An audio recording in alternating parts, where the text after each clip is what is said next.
In this video, we sprint through 6 fame crashes where the warning signs came late and the fallout hit fast. A Grammy win that felt like a crime scene. A festival rant that torched 30 million in minutes. You didn't show up today with HIV, AIDS, any of them deadly sexually transmitted diseases. A tweet so reckless it read like a confession. A halftime flash that triggered a national meltdown. A lip-sync glitch that ended a teenage dream.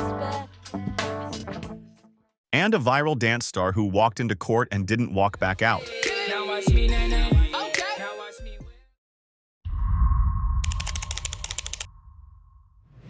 In 2013, Macklemore looked untouchable. Thrift Shop turned secondhand bargains into Billboard Gold, 6 straight weeks at #1. Can't Hold Us followed with another 5. He'd taken the stereotype of the goofy suburban rapper and spun it into platinum swagger. But the miracle year set up a night, January 26, 2014. He has tried to forget ever since. When his album The Heist edged out Kendrick Lamar's Good Kid, Mad City for Best Rap Album in the Grammys, the internet called it the robbery of the decade. Macklemore's instant guilt text, "You got robbed. I wanted you to win," might have stayed private. Posting it on Instagram made things worse, turning apology into virtue signal and cementing him as the guy who stole Kendrick's Grammy. Did you ever feel any way about him posting the text message or anything like that? Yeah, I think it was uncalled for, to be 100 with you. When he sent it to me, I was like, okay, you know, I could see him feeling that type of way because he a good dude.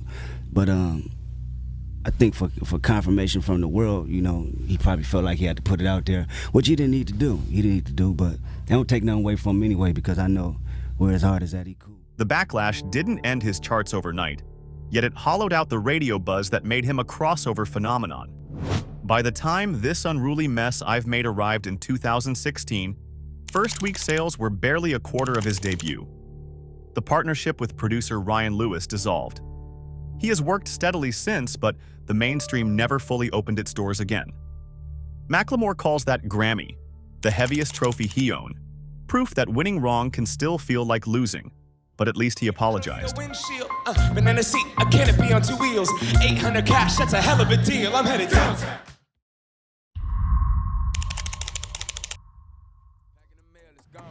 Like I smell cologne, yeah, I just signed a deal, I'm on. Jonathan Kirk rocketed from Charlotte clubs to world stages on the bounce of Suge in 2019, where trap had turned airy and melodic. DaBaby barged in with punchline bravado and a flow that rode each beat like a heavyweight's flurry. 2 years later, Rockstar with Roddy Ricch locked 7 weeks at #1. Brand partners lined up, 90-date tour routing was inked. Then, Rolling Loud Miami, July 25th, 2021. Between songs, he blurted an unprovoked rant about HIV, mocked gay men, and told the crowd to raise phones if you didn't show up with AIDS. You didn't show up today with HIV, AIDS, any of them deadly sexually transmitted diseases that'll make you die in 2-3 weeks. Put a cell phone light in the air. Lady, if your pussy smell like water, put a cell phone light in the air. Fellas. Lights up. Fellas, if you ain't sucking nigga dick in the parking lot, put your cell phone lights in the air. Let's be real about this shit. Within days, he was bounced from every major festival. Dua Lipa publicly disowned their hit remix. And a reported $30 million in contracted shows vanished, by his own count. Anything I did all the way over again, you get what I'm saying? Yeah, the way man. it's all good. Did you take any real I L's? won't, don't nobody, and hell yeah. Like, show off the rip. Like what were the a L's week or two though? after, $30 million that I would have had before the ball dropped 2021. So this happened rolling out with July. I had $30 million worth of shows on the schedule before December 31st. A thoughtful apology might have slowed the hemorrhage. Instead, DaBaby live-streamed a rambling defense. I wasn't going on no rant. That's called a call to action. That's what that's called, because I'm a live performer. I'm the best live performer. I'm the live show killer. You interact with your fans. You get what I'm saying? Look, all the lights went up gay straight. You want to know why? Because even my gay fans don't got fucking AIDS, stupid ass nigga. I say to get people to raise their cell phones, and it's misinterpreted by people who watch a 5-second clip at home.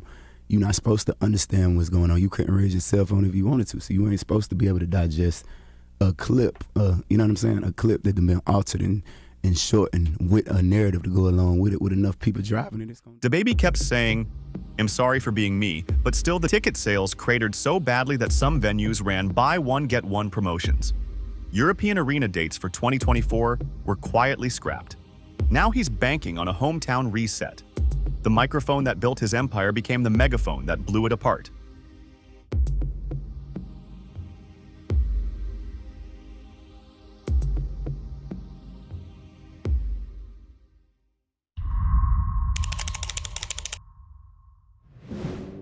(2015).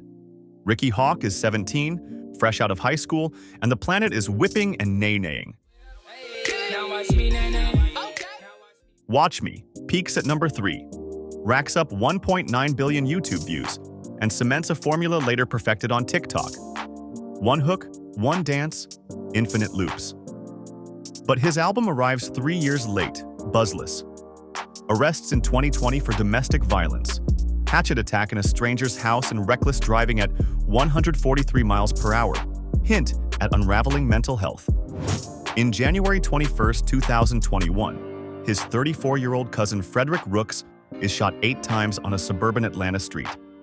Surveillance video captures a white BMW fleeing. Later, ballistics match a gun in Silento's possession. On June 11, 2025, the rapper pleaded guilty but mentally ill to voluntary manslaughter and related charges. He was sentenced to 30 years in prison.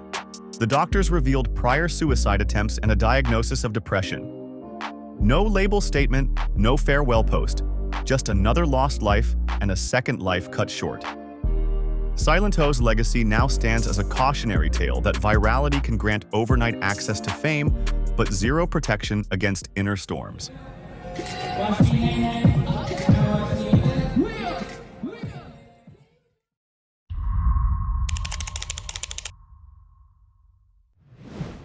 CeeLo's voice is the sound of 2000's radio bliss.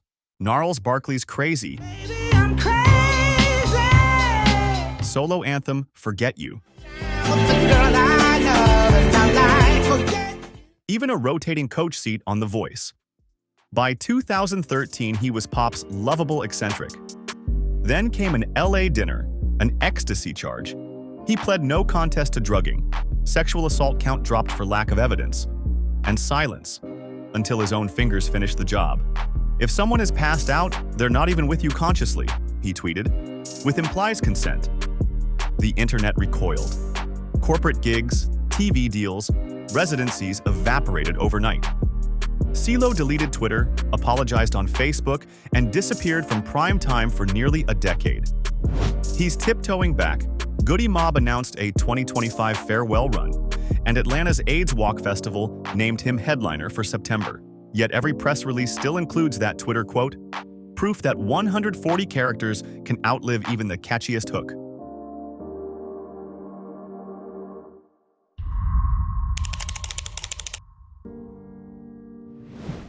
No resume here needed.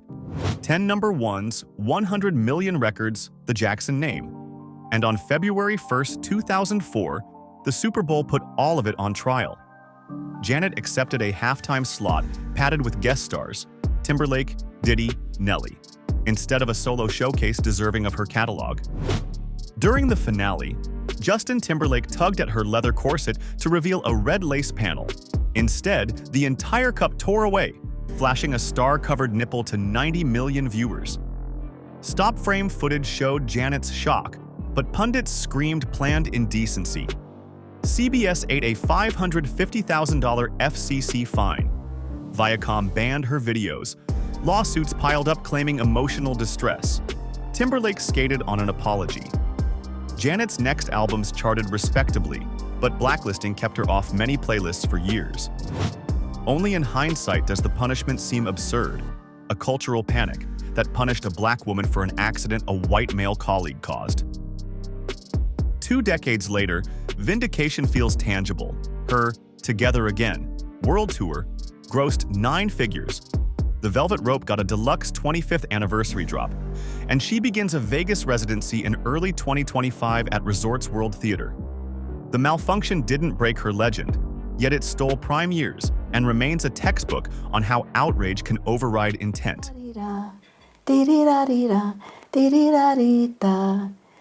Fantasy.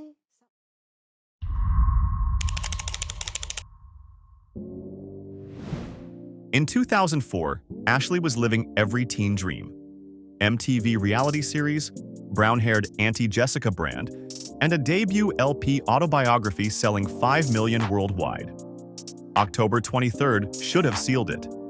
Pieces of Me on Saturday Night Live, but the backing vocals queued up while her mic was by her waist. Frozen, she launched into an awkward jig, then bolted off stage. Uh-oh. On a Monday. Wrong song. The show was cut to commercial, and coming back on air, she blamed the band for playing the wrong song.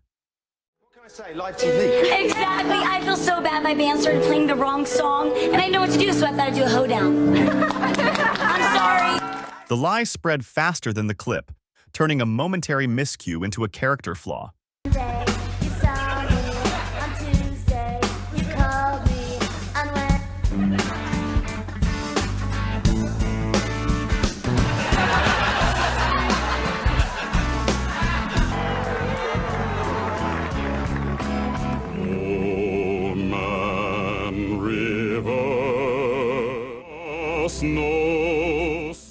Morning radio mocked the SNL hoedown. Late-night hosts parodied her. All right, sorry, we had to do that. It was just our own little lip-syncing adventure. We were mocking. 2 decades later, lip-syncing is commonplace, but Ashlee's misstep hit during an era still chasing authenticity. What happened there was I had a vocal problem. I had 2 nodes beating against each other, and I woke up and I had no voice. And then I should have said, no, I will not go on. I will not do this. And would you do the show? She did claw back one more hit, Boyfriend, but mainstream radio never treated her the same. An expanded 20th anniversary edition of Autobiography dropped in July 2024, complete with Dolby Atmos remaster and a small nostalgia tour that trended on TikTok. Will the app that amplified her sister's Jessica revival reframe Ashlee? Maybe. But history's search bar will always pair her name with 3 words: Saturday Night Live. Thank you for watching. Remember to like and subscribe.